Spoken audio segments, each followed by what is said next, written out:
morning, everybody. Welcome to Tesla Stock News, brought to you by Oregon Cash Flow Pro, helping you maximize your cash flow. My name is James Barber. So today, we're going to take a little bit of a trip to our Supercharger networks. Tesla's Supercharger network. It's probably the largest Supercharger network in the world, certainly with one manufacturer owning it, and they're expanding at a massively rapid pace. So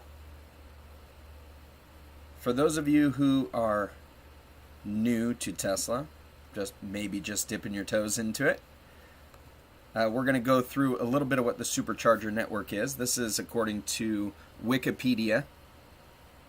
They provide 480 volt direct current fast charging technology, of course built by our American manufacturer Tesla, and it started in 2012.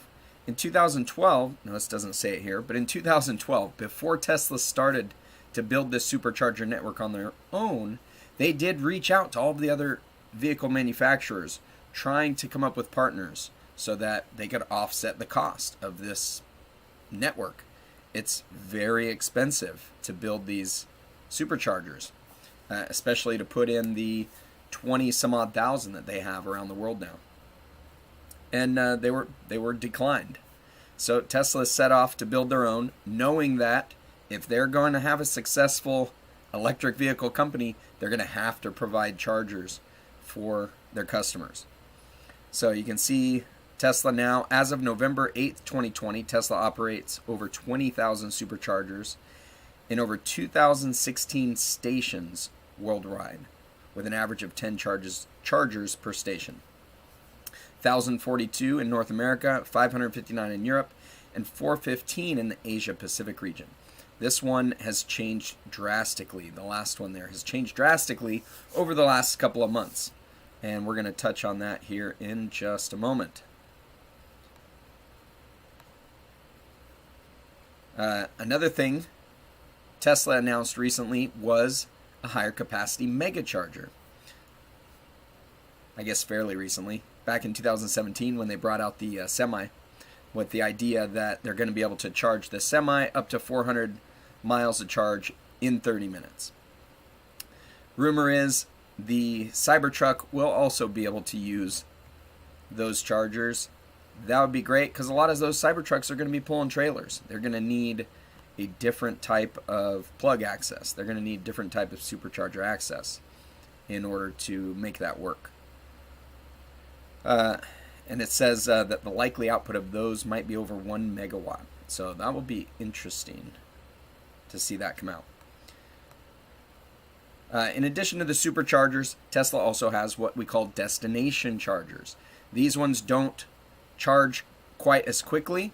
They're much slower, typically only 22 kilowatt, but they tend to be free. So it'll take a couple of hours, but the idea is you go to these destinations, hotels, restaurants, shopping centers, national parks, whatever the destination location is, and you're going to be parking there for a couple of hours while you visit the destination.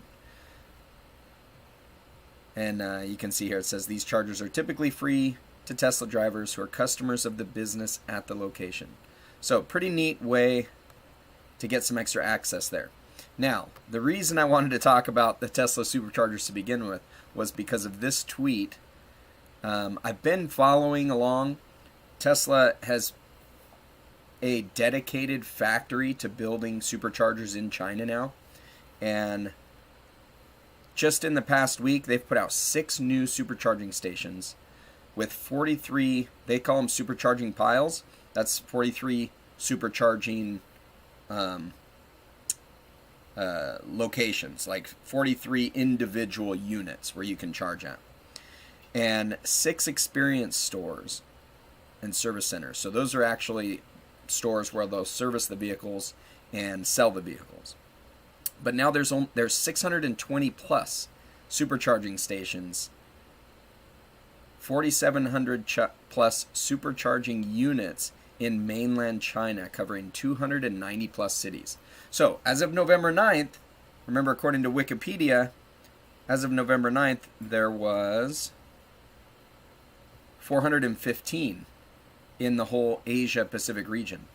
Now there's 620 plus stations just in China alone, just in mainland China alone. So the pace of expansion here is very exciting. They are absolutely getting ready for a massive influx of customers that are going to need to be taking advantage of these superchargers. And one of their most recent superchargers was on the side of a highway, which in China, you have to have the government support in order to do that. Not anybody can just put a charging station on the side of a highway in China. So that was really neat to see that happening. So check it out. A lot of reasons to be excited about the support that Tesla is bringing around the world for their vehicles in particular. We're going to need it if we're going to move to an EV future. There's also talk that Elon mentioned the other day on Twitter that there were other manufacturers who have the capability of using their supercharger network now. And he didn't specify who. I don't think it's any of the major manufacturers. I think, in fact, it might be one of the smaller ones that is an up-and-comer. I forget the name of it, but it's a little small one-seater vehicle that doesn't even have much traction yet, but it has advertised that they can charge on the Tesla network. So that's the only one I've heard of that's able to do that yet. So something to watch out for, though. Tesla is going to be pumping out so many of these things that there is another revenue opportunity for them to open those up to other manufacturers. So exciting times ahead. Let's move over to the stock watch. Now go maximize your cash flow.